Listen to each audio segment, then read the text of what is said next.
आपको क्या लगता है इस दुनिया में केवल आप ही सबसे ज्यादा आलसी हो? अगर आप ऐसा सोचते हो तो आप बिल्कुल गलत हो। इस दुनिया का हर इंसान आलसी होता है, सबको थकावट होती है, सबका मन करता है कि वो देर तक सोते रहें, और मेहनत करने का तो किसी का मन ही नहीं करता। आपने भी कई बार सोचा होगा कि कल सुबह जल्दी उठ जाऊंगा, वॉक पर जाऊंगा, वर्कआउट करूंगा, टाइम से नहा लूंगा, टाइम से नाश्ता करूंगा और अपना टाइम टेबल फॉलो करूंगा, दिन भर खूब सारा काम करूंगा और समय पर जल्दी सो जाऊंगा। लेकिन जब अगला दिन आता है तब ना आपकी समय से नींद खुलती है, ना आप वर्कआउट कर पाते हो, ना काम कर पाते हो, क्योंकि आपको आलस आ रहा होता है, नींद चढ़ रही होती है, शरीर में ऊर्जा नहीं होती। वहीं पर जब सही समय पर सोने का टाइम आता है, आलस्य दिखाने का टाइम आता है, तब आपकी नींद भाग जाती है, शरीर में ऊर्जा भी आ जाती है और उस ऊर्जा का इस्तेमाल आप जी भर के मोबाइल चलाने में कर लेते हो। इसी वजह से देर रात तक जाग लेते हो और अगले दिन का सत्यानाश हो जाता है। ये कोई कहानी नहीं है, ये भारत के हर युवा की जिंदगी का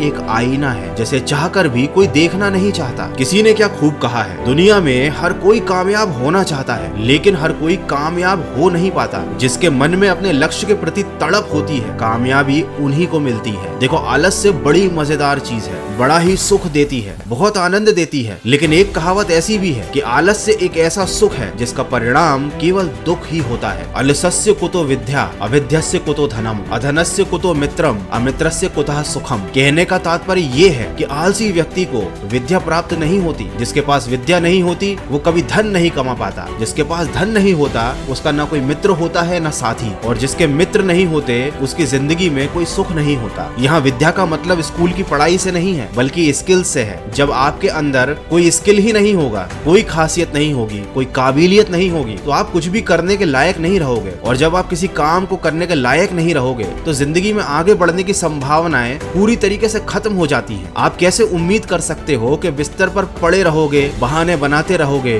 अपनी गलतियों का और अपने हालात का ठीकरा किसी और के सर पर फोड़ते रहोगे, दूसरों को दोष देते रहोगे? देखो, ये सब करने से आपको संतुष्टि मिल सकती है, आपके दोस्त संतुष्ट हो सकते हैं, आप अपने आसपास वालों को बेवकूफ बना सकते हो, उनको ये बात मानने पर मजबूर कर सकते हो कि आपके अंदर तो काम करने की बड़ी इच्छा है, लेकिन दूसरों की वजह से आप वो काम नहीं कर पा रहे। जबकि हकीकत तो ये है कि आप मक्कारी मिला रहे हो, आलस्य कर रहे हो, काम से भाग रहे हो, जिम्मेदारियों से पीछे छोड़ा रहे हो, और ये भी उम्मीद कर रहे हो कि आपकी जिंदगी में सब कुछ बढ़िया होगा। ये तो वही बात हो गई, खुद के पैर पर खुद से ही कुल्हाड़ी मार ली और उम्मीद की कि पैर में चोट भी नहीं लगेगी। देखो, मैंने ये वीडियो आपको ये समझाने के लिए नहीं बनाया कि आप आलस्य को कैसे कंट्रोल कर सकते हो, क्योंकि आप कोई छोटे बच्चे नहीं हो, आपको सब कुछ पता है। ये भी पता है आपको कि क्या गलती कर रहे हो, और ये भी पता है कि उस गलती को कैसे सुधार सकते हो। बस आप शुरुआत नहीं कर रहे, हिम्मत नहीं दिखा रहे और खुद से युद्ध नहीं लड़ रहे। तो अपने अंदर एक बार झांको और देखो कि गलती कहाँ हो रही है और उसे कैसे सुधार सकते हो। अगर आप उस इंसान की तलाश कर रहे हैं जो आपकी जिंदगी बदलेगा, तो आप आईने में देखिए, क्योंकि आपके अलावा इस दुनिया का कोई भी इंसान आपकी जिंदगी नहीं बदल सकता। और हाँ,